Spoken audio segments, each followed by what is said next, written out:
Hi, my question's for John Bond. I would like to ask, how has the publishing job market been affected for graduates by the credit crunch? The answer is it has and it hasn't. It has because everywhere has. There have been some pretty major layoffs that have been announced in the last couple of months in America particularly, and recruitment freezes all over the place.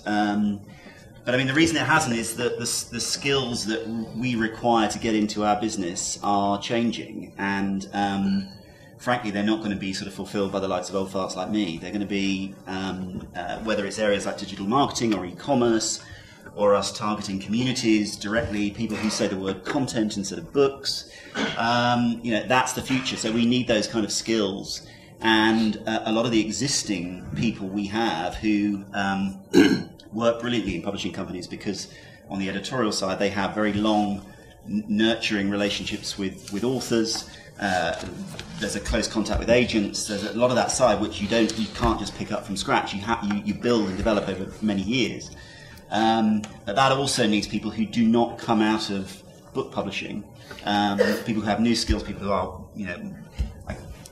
the obvious example is people who are web savvy and people who understand digital in all its manifestations. So I think, and that's very positive. And we have a graduate trainee program where, if anything, I think that will be upped rather than stopped in the next few years.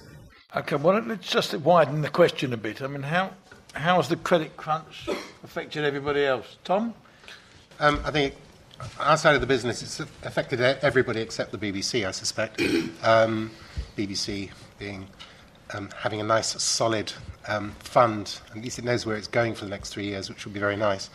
I think we've only just begun to be affected by it. I think the downturn in advertising revenue has hit the broadcasters harder than anyone ever imagined. And I think as producers that have hitherto relied on commissions from broadcasters in order to make programmes, we're going to find it really, really tough over the next 2 to 3 years.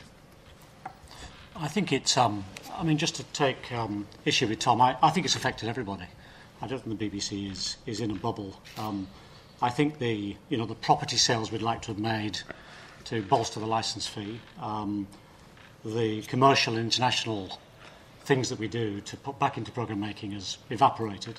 And I think the most scary thing for the BBC in some ways is I think someone said it this week, that the BBC feels like sort of Santa Claus with it's got to do lots of things to keep all the websites and the channels and all the local stuff that we do going.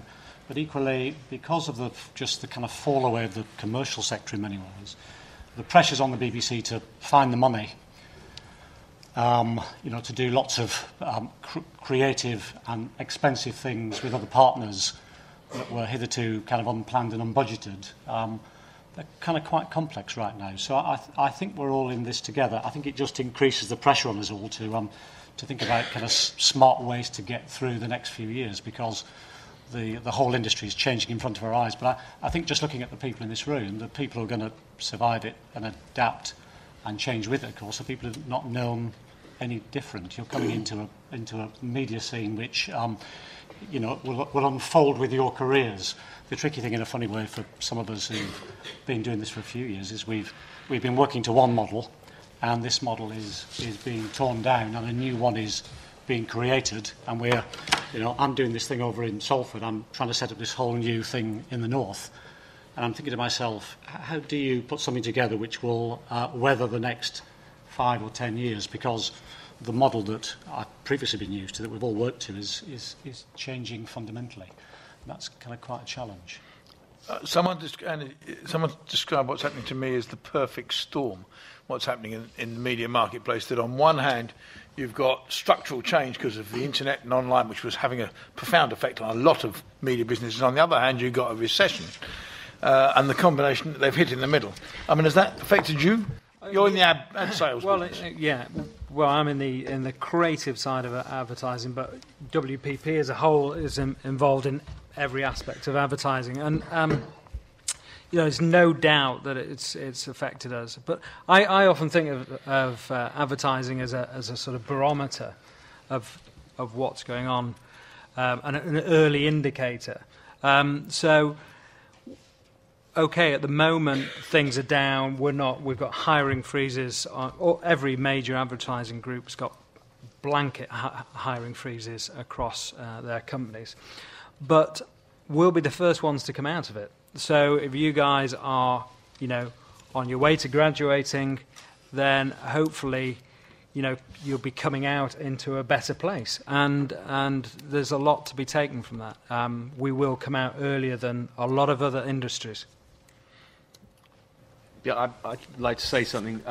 My industry, really, the industry of the Maverick, has been hit really, really hard by the credit crunch, to the extent that, I'm part of a network of creative people in London. I am signing on for the first time in my life, just to put that in context. My friends who are screenwriters, all the money from development has gone, so they can't write screenplays anymore. My friends who are actors can't get jobs in the West End because no one's moving out of the jobs that they've got at the moment in the West End. So there's no move.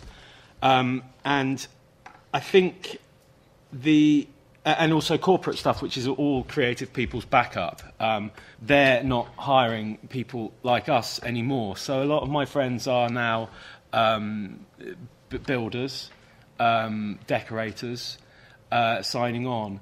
But actually, it's quite an exciting time at the same time, because what's happening is you're suddenly going to have to need to prove value for money as a creative person.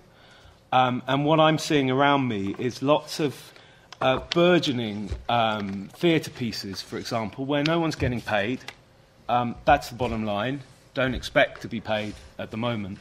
But some of the most exciting things are happening certainly in London. Over the weekend, I went to a 60-hour improvathon where people improvised a soap opera which lasted for 60 hours. It started at 7 p.m. on a Friday and finished at 11 p.m. on a Sunday night. None of the actors slept. They just went straight through the night. It was one of the most enriching and exciting experiences that I've ever had, because it was new, it was vibrant, it was different. And that's what's happening as a result of the credit crunch. The new generation of people are coming through, and that's very, very exciting. But the bottom line is that the new generation of people are coming through, but none of them are getting any money whatsoever. And you have to expect that if you want to come into that particular world.